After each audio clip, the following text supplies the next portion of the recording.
വളാഞ്ചേരി വട്ടപ്പാറ പുതിയ ഹൈവേയിൽ ലോറി മറിഞ്ഞ് അപകടം. മഴയെ തുടർന്ന് നിയന്ത്രണം നഷ്ടമായ മിനി ലോറി ഡിവൈഡറിൽ ഇടിച്ച് മറിയുകയായിരുന്നു. വട്ടപ്പാറ പുതിയ ഹൈവേയിൽ പഴയ സർക്കിൾ ഓഫീസിന് തൊട്ടു താഴെ റോഡ് പണി നടക്കുന്ന സ്ഥലത്താണ് വയനാട് നിന്നും പെരുമ്പാവൂരിലേക്ക് വാഴക്കുല കയറ്റി പോകുന്ന മിനി ലോറി മറിഞ്ഞത്. ചൊവ്വാഴ്ച രാത്രി 11 മണിയോടെയാണ് അപകടം. അപകടത്തിൽ വാഹനത്തിൽ 2 പേർ ഉണ്ടായിരുന്നെങ്കിലും പരിക്കുകൾ ഏൽക്കാതെ രക്ഷപ്പെട്ടു. മഴയെ തുടർന്ന് നിയന്ത്രണം നഷ്ടമായ മിനി ലോറി ഡിവൈഡറിൽ ഇടിച്ച് മറിയുകയായിരുന്നു. അപകടത്തിൽപ്പെട്ട വാഹനം ഹൈവേ പോലീസ് എത്തി മേൽ നടപടികൾക്ക് ശേഷം ഹൈവേ നിർമ്മാണ കമ്പനിയായ KNRCയുടെ ക്രെയിൻ ഉപയോഗിച്ച് നീക്കം ചെയ്തു.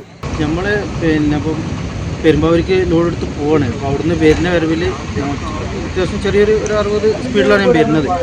ആ സ്പീഡിൽ വരുന്ന സമയത്ത് ഈ ഹൈവേമേൽ വെച്ചിട്ട് ഈ ജനറേറ്റർ കൂടെ റോട്ടുമ്മലുണ്ടായിരുന്നു. അപ്പോൾ നമ്മളവിടെ തന്നെ അത് ചവിട്ടിയിട്ട് ഒരു സൈഡിലേക്ക്, അതായത് റൈറ്റ് സൈഡിലേക്ക് ഓടിക്കുകയാണ് വണ്ടി. പക്ഷെ റൈറ്റ് സൈഡിലേക്ക് വണ്ടി ഓടിയുന്നില്ല. വണ്ടി നേരെ പോകുന്നത് ഈ ലെഫ്റ്റ് സൈഡിലേക്കാണ് വണ്ടി പോകുന്നത്.